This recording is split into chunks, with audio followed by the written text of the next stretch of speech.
What's up, peeps? We're back. As always, I'm your host, Lee Benson. Thank you so much for joining us for the YouTube edition of the AEW Insider. We got a really good show, so let's get to it. AEW. You seen the Inner Circle brought out a gun for hire. It was an indie star, Jeff Cobb. Now, I've been following Jeff Cobb the last few years, seen him live a couple times. The dude is a fucking beast, and he can move like a man who is much smaller than he is. They announce online that he is all elite, which means he's signed with the company. His Ring of Honor contract expired last month. I can't wait to see what AEW does with him. Rumors are that Jeff Cobb was not the original person picked to be the Inner Circle's gun for hire. There were plans in place for that role to go to somebody else. However, things fell through at the last minute, and Jeff Cobb was brought in as a replacement. It makes me wonder what star they are very close to signing or signed that fell through at the last minute. Good old JR used broken Matt Hardy's terms for the Young Bucks. Matt Hardy called them the Bucks of Youth. JR used it on TV. A fan tweeted to Matt and asked him how he felt about JR using his term. Hardy replied, "He did?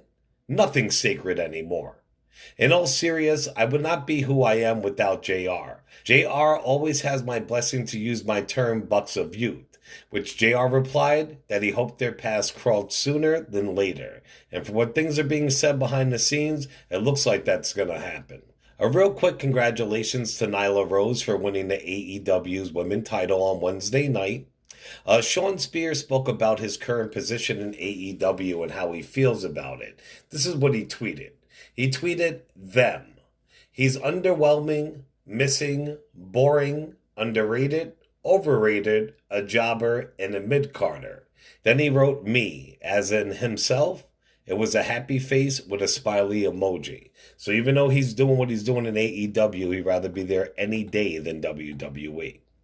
All right, on to some WWE news. Now, tomorrow is NXT Takeover Portland. You'll hear me praise NXT until the cows come home. Almost every single pay-per-view they put on blows the roof off the place. It steals the show. It's fucking amazing. So we're going to get to the card and my predictions. First, we do have Dakota Kai versus Tegan Nox in a street fight. I have to admit, I love how Dakota Kai embraced her bad side and she's evil. Dakota Kai is my bitch, and that's who I am picking to win this match. We have the NXT Tag Team Championships on the line, which are the current champs, the Undisputed Era, against the Broserweights. I got to go with my boys Undisputed. It's going to be a hell of a match, a close match, but Undisputed's going to retain their gold. We have the NXT North American Championship. It's Keith Lee versus Dominic Dijakovic. I got to go with Keith Lee. We have Finn Balor versus Johnny Gargano. This match right here definitely could steal the show. It probably will be the best match of the night, besides maybe Adam Cole's. I got to go with Balor, though. This is going to be Balor cementing himself in NXT, that he's the top evil dog. And I think tonight's the night he introduces his NXT version of the Bullet Club. If not the whole group, at least a key member. NXT Championship, even though it's a women's championship, we have Rhea Ripley versus Bianca Belair.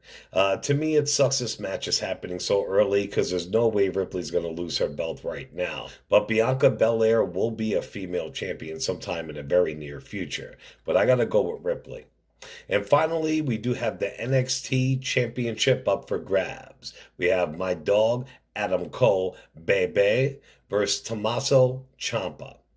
I got to go with Adam Cole. It is Ciampa's time. It's always Ciampa's time when he is healthy. But he's injury prone. They thought he was just injured again a couple of weeks ago.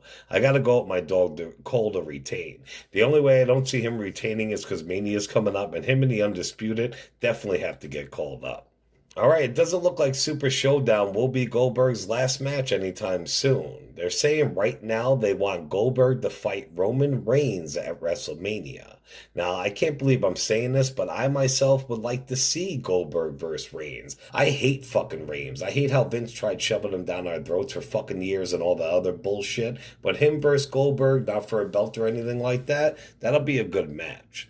Remember, we are going to the Elimination Chamber next month in Philly, so stay tuned for our channel and podcast of video footage and coverage of the event.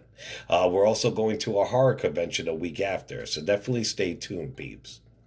WWE and Rusev are in a dispute about him re-signing with the company. Details have not been released when it's over, but that's the reason you have not seen him on live TV. The Miz and Morrison were mocking the Usos over their legal troubles. I think it's because they can't legally travel to Canada with the rest of the roster.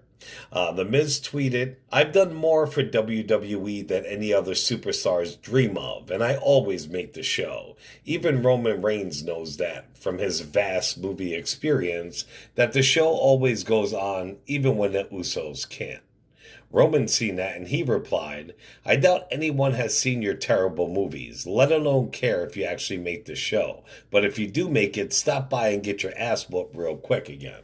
Which John Morrison replied, "LOL at the Usos. It's easy to put us on blast when you know you're not going to be in Canada to back anything up that you say. I guess that's what it means to be locked down, or should I say locked out." Matt Hardy has turned down WWE's last-ditch contract to re-sign him. His contract is up in a few weeks. I don't blame him. When you're at that point in your career, you can say fuck the money. I want to do what makes me passionate, and being broken Matt Hardy is that. You know, AEW, Impact Wrestling, or wherever he chooses to sign can assure him that he can do the broken Matt gimmick. Last week when Orton gave him the concerto, that was supposed to be how WWE wrote him off the TV. But he will be in a no-holds-barred match against Orton again this week. Just imagine, in a month's time, broken Matt Hardy and his whole crew can be on AEW. Rumors are that he is the true leader of AEW's Dark Order faction, the one that they've been hyping to come for the last few weeks. The conversation of the Fiend's red light, you know, the one they used during his matches, it came up because when he fought Daniel Bryan at the last pay-per-view, they didn't have the light, but when he recently fought The Miz, they did. Come to find out, Bray's not a fan of the light, and neither is Seth Rollins. Here's what Seth Rollins had to say about the red light during their Hell in a Cell match. Because first of all, you're in this dark red. The cell is also red. So you're trying to navigate around the edges of the cell, and it's very tight quarters to begin with. It was a mess. It was very difficult to deal with, especially not knowing what's going to happen. I, for one, am not a fan. I think it affects my performance personally. Everybody's favorite, yeah, right, John Cena will be back on WWE TV, probably this month or very soon, and he will be at WrestleMania. Cena has so much clout in the company that regarding WrestleMania, they are letting John Cena decide what he wants to do completely. I think since he's coming back this month, he will wrestle on the show.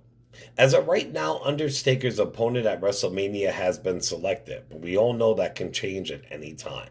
His opponent right now is none other than a phenomenal one, AJ Styles. Now that will be an epic face-off. I hope they give AJ the win.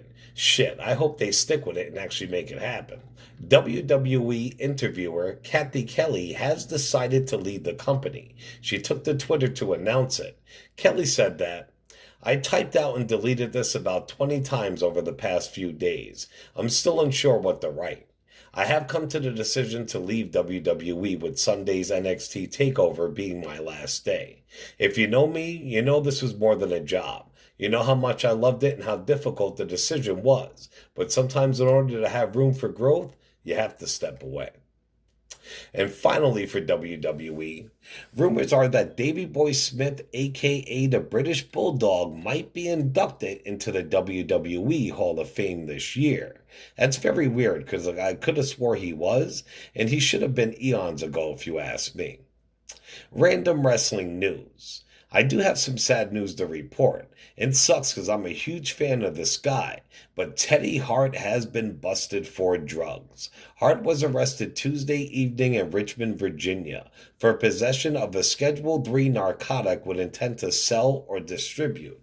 The punishment in Virginia is up to 12 months in jail and or a $2,500 fine. Schedule 3 narcotics include anabolic steroids and ketamine. It really, really sucks because if you know his history, this guy deserved a big break long time ago. He's actually been busting his ass and he's made a good name for himself, got his reputation back up. He was seen recently backstage at WWE events and there's talk about them signing him. He actually did not re-sign with MLW because he was going to go to WWE, and look at this shit. So I don't know. And finally, Nick Aldis did an interview with Chris Van Vliet. Aldis talked about WWE not giving him a shot in the company. This is what Aldis had to say. The reality is that there's somebody there who is very, very successful, who for whatever reason decided that he didn't want to have anything to do with me because of some of his actions on a personal level. And I just, it's just one of those weird things. They can't. There's no way to address it. And I've always had conversations with him over the years. And honestly, it just got to the point where I went, I'm done chasing that dragon. Ultimately, what's my vision here? It's to be in the WWE or it's to be a big-time pro wrestler. Because, yeah, one way obviously provides a much quicker path than the other, but it's not the only path. All right, peeps. Well, that's it for this week's show. Remember to show us love on all major podcasting platforms, Facebook and YouTube, under the AEW Insider, and on Twitter under the AEW Insider 1. Like I said, March 8th, we are going to Philadelphia for WWE's Elimination Chamber. So stay tuned for all the great footage and coverage. And then March 14th, we are going to Monster Mania Con. And we're meeting Tom Atkins and probably a couple other peeps. So definitely a lot of good stuff's coming up on the channel. All right, peeps. I'll see you in a few days. Ciao.